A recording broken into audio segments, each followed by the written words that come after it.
Through point for 4. It's a good start.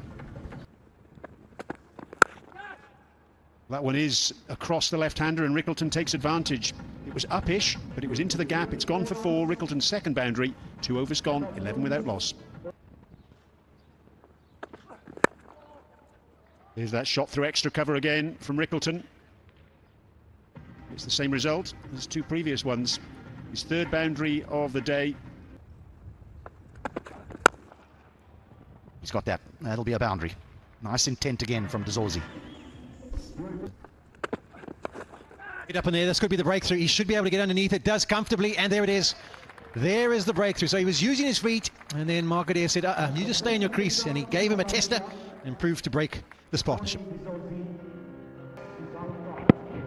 But a good bit of thinking again from Adair. He's really is a thinking man's bowler. He's known that De Zorzi's come down the wicket at him a few times. So this one he whacks in. It just rushes De Zorzi. Tony De Zorzi goes for 12. South Africa 31 for 1. Oh, that's nicely played. Young will be disappointed with that, having to change to the right-handed batter. Just offers a little bit of width.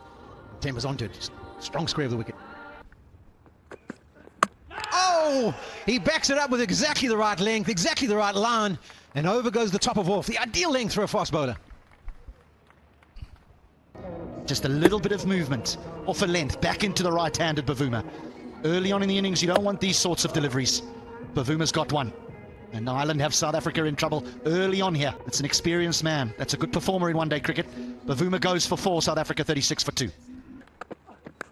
Edged, gone, easy as you like. Balbirnie mops it up at slip, and Ireland have a third. He's bowling a testing line, draws Van der Dussen forward. Andy Balbirnie in second slip takes a decent catch, pretty good height though. Mops up.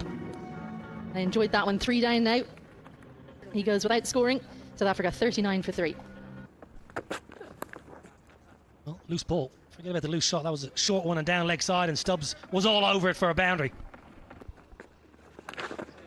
Goes and sweep. I think he got something on it. There was a bit of a noise as it went past, and I don't think that's bars. I don't think it's wides. It's 4 runs.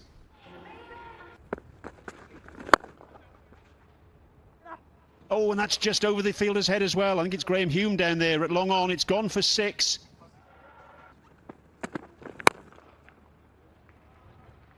That's a stiff old ball, a loosener from Hume, and it gets the treatment from Tristan Stubbs. Thumping 6. Oh, that's all the way. That is a good strike, a good hit by Stubbs, and takes him 43. Straight and long. Power from Rickleton. Now he goes leg side. This is a real strength of Rickleton. And is this the moment that South Africa say, enough now, it's time to get on with it? Oh, nicely played. Very clever. The wrong one picked. Touch.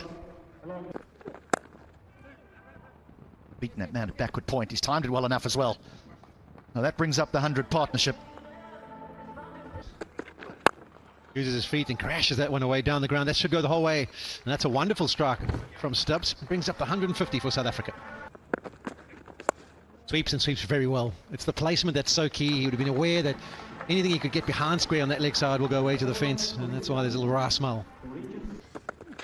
McBride comes on and straight away gets it down the ground. So welcome back into the attack, Andy McBride. The slower ball, short ball. It's been clobbered through mid-wicket for 4. Stand on ceremony, Tristan Stubbs. Yes. McBride strikes. Oh, what a big wicket that is for Ireland. And Rickleton, in sight of a maiden international 100, departs. Vital breakthrough for the Irish. McBride gets it. Heartbreak for Rickleton. Throws the hands at it. Wasn't expecting this delivery. Didn't get close enough. Takes the bottom of the bat and cannons onto the stumps. Just what Ireland needed. They've needed it for a while, truth be told.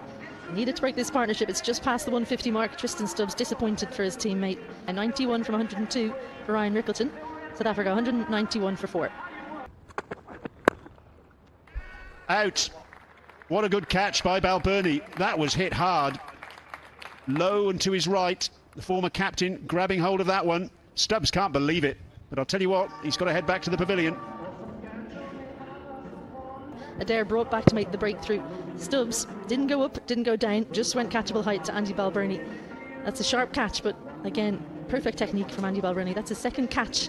Tristan Stubbs, he goes for 79 from 86, and South Africa now 198 for 5 down the leg side.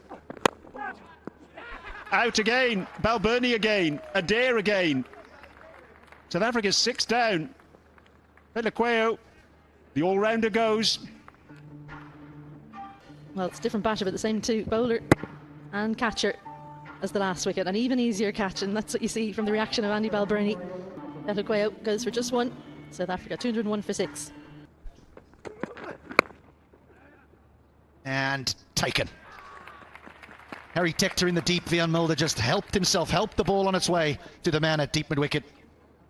That is not an ideal time to get out for the South African all-rounder. Craig Young sticking to his plans, pace off into the surface, setting up. All Vian Mulder could do is picking out that field there deep square. It's an excellent running catch by Tector. That's another massive blow for South Africa. 2-1-2 for 7 now. His next 5, he's got that fine. Williams gets that fine, and it's a much needed boundary for South Africa. Edge, and that could go away to a fence. That's a little bonus boundary. Young will be disappointed. He's charged in, and it's come off the glove. Not well short of the keeper, but nice way for South Africa to start the over. Oh, that's nicely played, but it's not hit with enough contact. And what he does is he picks out Tector just in front of square. When it left the bat, I thought it was good enough to go, but not the case. Field is in the right position, yeah, rolling the fingers across it. Excellent from Craig Young. I was with you initially, I thought it sounded good. Tector is positioned exactly where he needs to be, takes the mark. Lazard Williams goes to 13, 229 for 8. Nasty ball, but just as well is the shot. Controls it wonderfully, does Fontaine. I said he's doing a good job, and that brings up to 250 for South Africa. Oh, you've got to feel Fontaine for Fontaine. It was that delivery that he bowled with great effect in the last T20 International. The back of a length, bang it into the surface, slow ball. And Fontaine is absolutely middled it. He just had to miss the short mid wicket left or right by a metre or so. But he's picked him out. And there's the 9th wicket down. 4th catch. Absolutely smokes this right out of the screws, but straight to Balbirnie. A good knock from Bjorn Fontaine, gone for 28. 254 for 9. He strikes and strikes brilliantly. That's as good a strike as we've seen all day. Last delivery, Bartman on strike.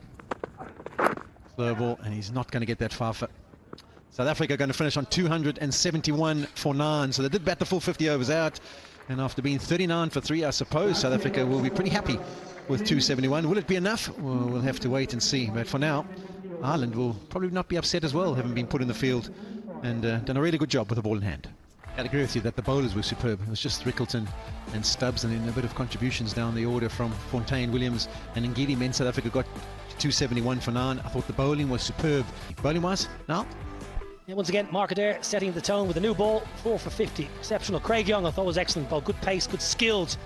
Nice to see Gavin Hoey make his debut, 0 for 65. He'll have better days, but he bowled better than that.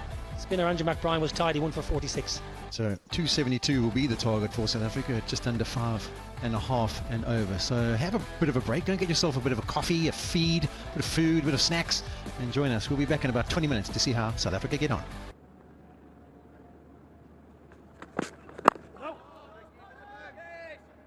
Just wonder, you know, Vernon, if both sides will view that previous innings as a bit of a missed opportunity. Get himself in. Sterling's gone, and Ngidi strikes in the very first over. Yeah, just playing away from his thumbs a touch. No feet movement whatsoever from Paul Sterling, the captain. South Africa, they wanted wickets at the top of the order. The captain in his 400th appearance for Ireland. He goes for 2. Ireland 3 for 1. Made a lovely sound off the bat there. Beautifully timed by Balbirnie. First boundary of the innings. The free hit. He's got a thick top edge, and that's gone the distance. That's nicely clipped. 2 straight. We can't blame the one swinging before for Lungi. That one he's just hasn't started his over in a good fashion, and it was nicely clipped away by Balbirnie. Top edge, and that's going to be a bonus boundary. Does it go all the way? Yes, it does. So that's 10 from the over. And Ireland cruise on to 33 for 1. There's a little bit of shape dragged just wide of Lazard Williams. That was cries of catch it from the South Africans for a brief period, but seemed to be in good control. Well, then, this one could have been dragged on, but it doesn't matter. Lazard Williams is having an impact, and an important one for South Africa. He put Balbirnie under pressure right from the word go. He had an LBW shout that was turned down. This just nips back, and he's skiddy. He's a skiddy customer. And he actually deserves that one. As Andy Balbirnie goes for 20, Ireland 38 for 2. Edged and beats the slip, and it'll make its way to the fence.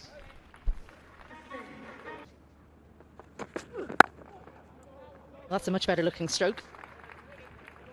Danstall hits it on top of the bounce, finds the gap through the offside. That's a second boundary, but a much better looking one. One that Niall O'Brien enjoyed. Even better. That one is even better. Harry Tector. Well, you know he's playing well when he can play these ones down the ground. Sometimes he can play around the pad, not on this occasion.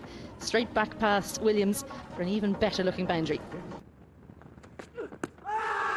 Bit of bat. I think there's a bit of bat. He's been given out. He'll think about asking the question here, Harry Tector. Looked in front. Was it going over? Is there anything that he's gone upstairs? Okay, pitching outside off, impacting line, wickets is hitting. You can see why he sent it upstairs, but he's got to go for 12 from 9. Ireland lose their third. Beautiful. Just goes with the swing from Bartman, who gets a little bit of shape away, but just kisses the surface. Curtis Camphor in the air. And gone. So not the partnership that Ireland wanted for their fourth wicket. He was looking really good, Curtis Camphor. That one maybe just holding in the pitch ever so slightly. I think it's a slight variation. It's 128k, so it's not necessarily a slower ball. Simple catch, Tristan Stubbs. Camphor going for 20. Ireland in trouble, 59 for 4. Oh, another one. Brilliant from Otniel Botman. The area's good, it's perfect. You always talk about top of off stump, and he's managed to do it. Yeah, absolutely brilliant. That is where you want to stay, young man. Bring those stumps into play. Yeah, no better sight for a fast bowler when you see that off stump being knocked back. Ireland, they lose their fifth. 61 for 5. That is nicely played. It's been few and far between, and this could be that boundary. It's been 35 deliveries. They eventually get one away to the fence. A little bit of width, and Dockrell climbs into it. That's terrific. Little feather, and that's out. Ngidi strikes. Adair just opening the face of the bat, trying to run it down to third man, and all he's done is run it straight into the hands of Ryan Rickleton.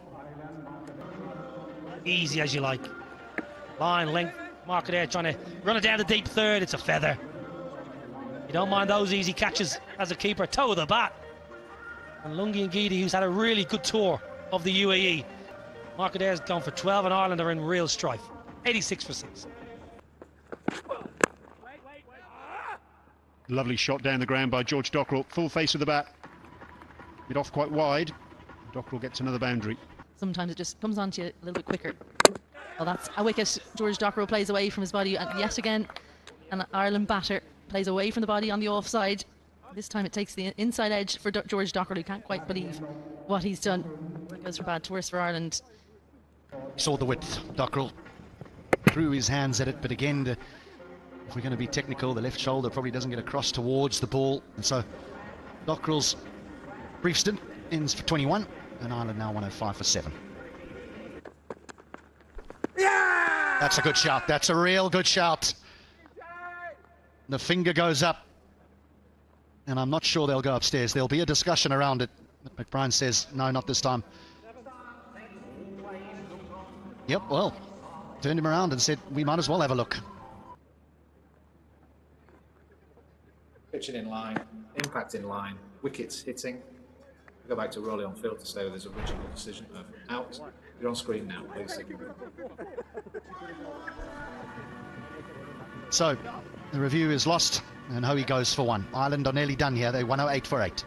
Really turning the left-hander, however. I think the ball can go to slip off the left-hander. Squeezed away.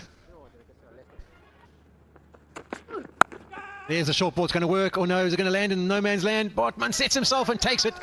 So the plan has worked. Zard Williams looks like he's absolutely blown. Hasn't even got the energy to celebrate, but he's got his 4th wicket of the evening.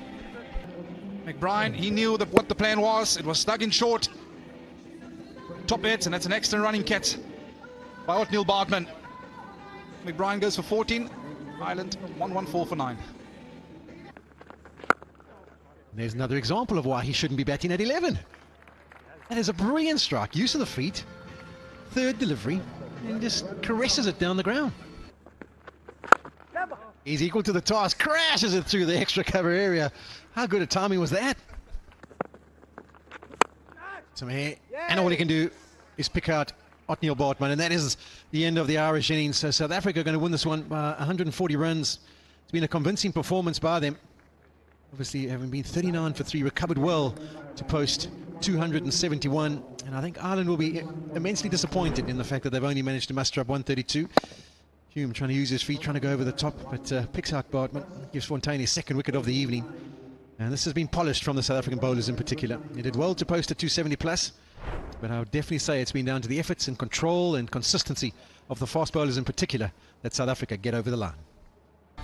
Well, South Africa, they won the toss. They elected to bat first. They got themselves to 271 for 9. It was that partnership between Rickleton and Stubbs, 91 and 79, respectively, contributing with the bat. Mark Adair, again, brilliant, 4 for 50, and well supported by Young, 3 for 45. In pursuit, Ireland, they were dominated with ball. That man, Lazard Williams, 4 for 32, really setting the tone for South Africa with that new ball. And then contributions for Fontaine, 2 for 28, and Geary, 2 for 35, and then Mulder picking up 1 for 11. Well, South Africa, they leading this 3-match series 1-0, convincing victory by 139.